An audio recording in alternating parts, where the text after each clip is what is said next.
now through down dog. So coming back into down dog, inhale, lift the arms. And then exhale, hinge and fold. Inhale, walk the feet back to down dog, so both feet. And 2 ways to come into pigeon.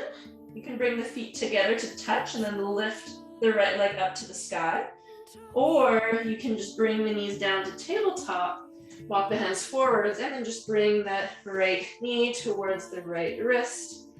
You can tuck the back toes under to kind of lift the knee and then just bring it further back on your mat and then untuck the toes. Okay, let's support this right hip. So support your right hip with something so that the hips can be a little bit more forward facing. So we're not opening the hips in this way. We want to try to have the 2 hips in one line. Usually requires a block, a cushion, a bolster, something. And a blanket is usually the most comfortable. Okay. And tonight we're gonna just do yin variation of pigeon. We're gonna fold forwards right away. You can also use a cushion to bring the front. You can bring your forehead to your cushion. And we'll be here for about a minute. So really coming into stillness now. But maybe becoming aware how within the stillness, there is still the pulsation. There's many different pulsations. There's the breath. There's the heart. Maybe you even feel the pulsation of the energy flowing through the brain, through the hands. So the more aware we become, the more we can fine-tune our ability to notice these subtle sensations. This helps us increase our intuition.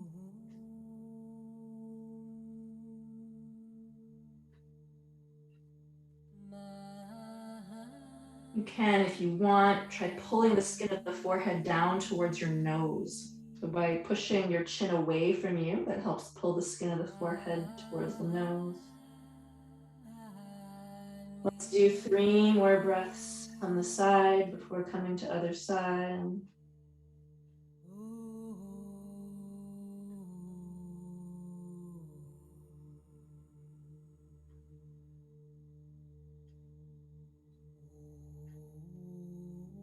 At the end of this exhale, slowly lift.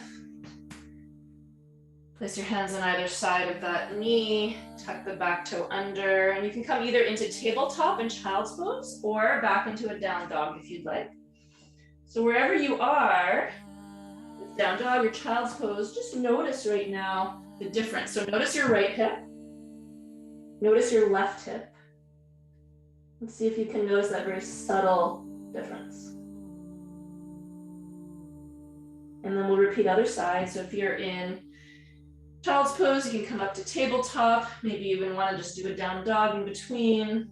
And then you can either lift the left leg up to sky or through tabletop, bring that left knee to left wrist. And really get that extension of the back leg. This can really make a big difference. So tuck the toe under, lift the knee, and just bring the knee back in space. And then put the knee back down. You can untuck the toe now. Find some support for that left hip. Cushion, blanket. And then hinge, fold, make a little pillow with your hands, or put your head on a cushion or a blanket. And again, maybe you can notice the longer you are in stillness that you're holding on somewhere. You're holding somewhere you didn't even realize that you were holding. Where can you let go a little bit more? Maybe in your face, in your jaw, maybe in the low belly, the pelvic floor.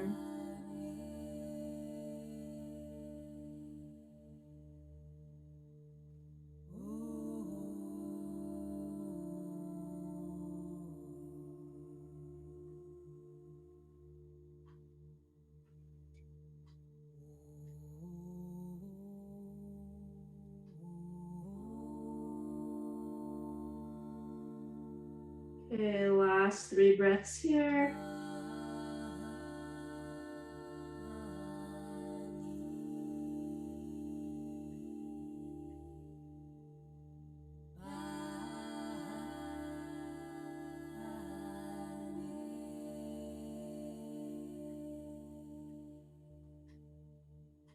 the end of the next exhale, gently, slowly come up.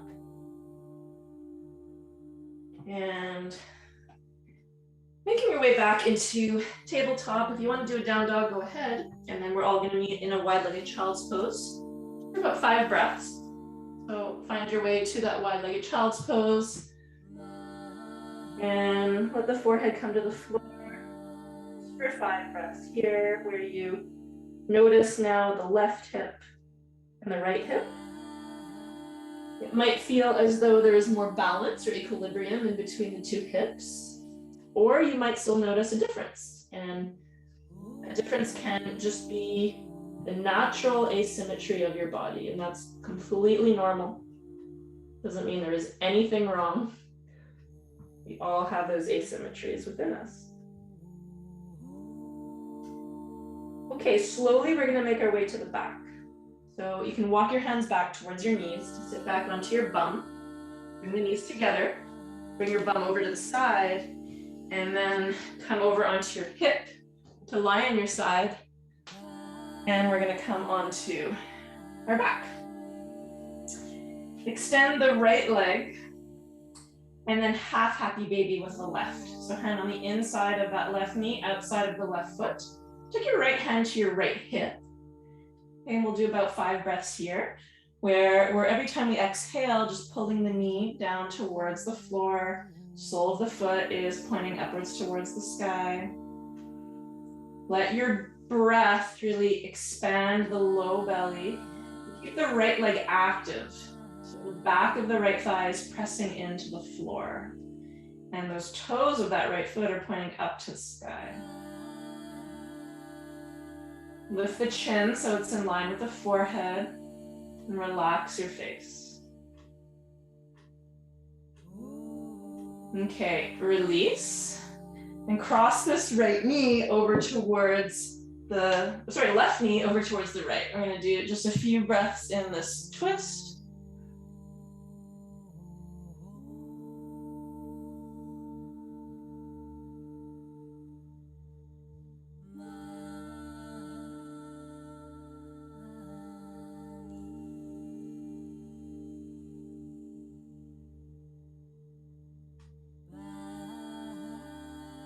Okay, coming to your back, lift the knee, and then extend that left leg to come into just momentarily Shavasana position. So we can compare the 2 sides. So feel the left hip, left leg, feel the right hip, right leg. See if you can notice that subtle difference. Now we'll repeat other side. So now we bring right leg up, inside of the right knee, outside of the foot, left hand to left hip.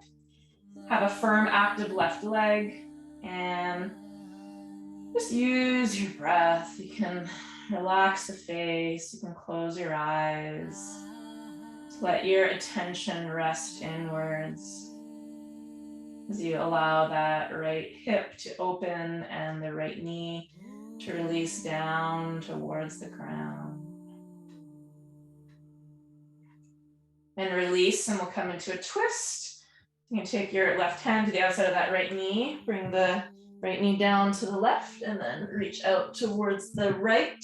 The head can face up to the sky, or you can look over to the right shoulder, just for about 5 breaths.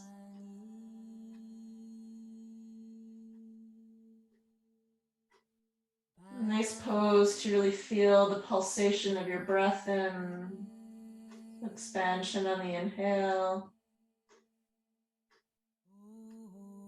And release on the exhale. Inhale. Exhale. Okay, roll back onto your back. Extend that leg so that you're in traditional Shavasana, palms facing up, and notice the right hip, notice the left hip. And if you would like to stay in traditional Shavasana, for Shavasana, you don't have to move one bit, you can just stay here. If you know that you would be more comfortable and be able to relax more in a different position, go ahead, So you might want to get yourself set up. I did want to throw in a restorative cobbler Baddha Konasana. So if you do want to do your Shavasana in that position, you can put cushion under your back and you can take a few props, so either blocks or pillows to the outsides of the thighs. Support the knee so that it's the shin and the thigh, and that is restorative for the groin. So that's another option. So it's a choose your own adventure Shavasana for this evening.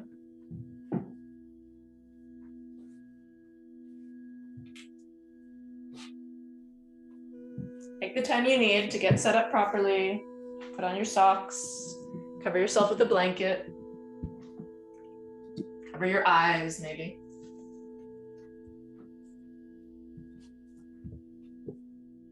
And I'm going to be silent tonight for Shavasana. I'm not going to guide you through, because in the silence, I want your attention, your awareness to really rest inside. So just know that if at any point you begin to notice your mind going outside of your body, so leaving the body to time travel into another room, into the future, or back to the past, we practice the recognition, recognizing, noticing, and acceptance, and then coming back to the breath. We do that over and over again. So letting everything, your attention, your awareness, it's resting inside now in your body, letting it penetrate deeper and deeper.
Beginning now to deepen your breath, slowly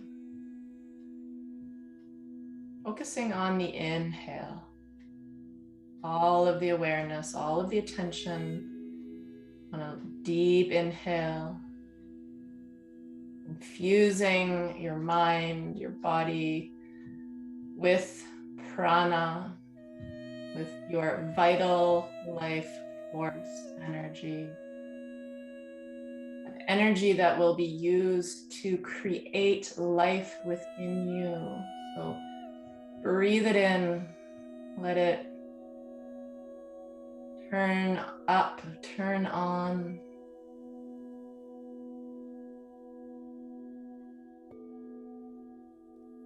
Making some small movements if you haven't already. And slowly, when you're ready, making your way over onto your side.